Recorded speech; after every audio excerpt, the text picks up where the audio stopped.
waan dalaynu keessatti istiqaamaa qabaachuun akka malee gaariidha. Obboleeyyan kiyya, istiqaamaa jechuun maal jechuudha? Istiqaamaa jechuun dhaabbannoo qabaachuu, waan dalaydu san irratti gad dhaabbachuu, sabaata qabaachuu jechuudha. Ilmi namaa wanni inni dalagu hanga feetellee yoo xiqqaatte waan xiqqoo san irratti yoo sabaata qabaatee waan xiqqoo san yeroo hunda ka godhu tahe rabbi biraa ajrii gurguddoodhaa arkata. Rabbi subhaanahu wa ta'aala dalagaalee babbareedduu isaaf jecha dalaydu gurguddoo hin dandeenye ifirratti baatee guyyaa tokko gootee dhiisurra dalagaa xixiqqoo takka tan yeroo hunda godhuu dandeessu filattee yoo isaaf jecha yeroo hunda irratti dawaamtee gootee irra rabbi sirraa jaalata. Tanaaf obboleeyyan kiyya, waan dalaynu hunda keessatti istiqaamaa qabaachuu qabna.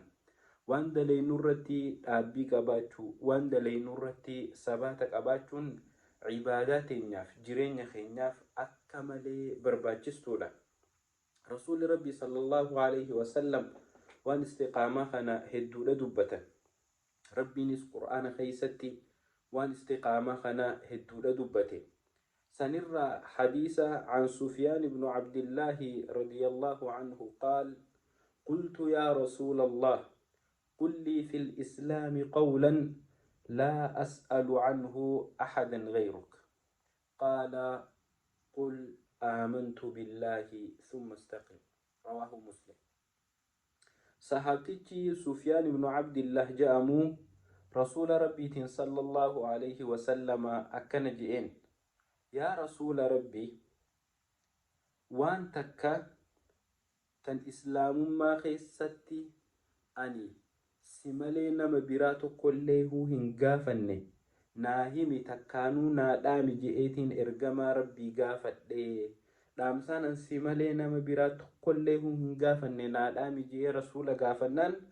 رسول ربي صلى الله عليه وسلم أكن جئين: قل يا صحابتي تخي جي آمنت بالله ربي أمنيت جرجئي ثم استقم إيغنا إسيسان الرقد دابدو إرّا ولك إنجين أسيفي أجنجين إيغتك ربي أمنت سباتك أبادو إيمان خيسان الرتي سبدو وجه رسول ربي صلى الله عليه وسلم. خانا إرغان أتنام تقول لا أنا ملنغا فنخانين سيهم جيتي رسول ربي صحابتي جوانين أني سيمالي نما توقع هنغافني نادامي جنان خانا داميف.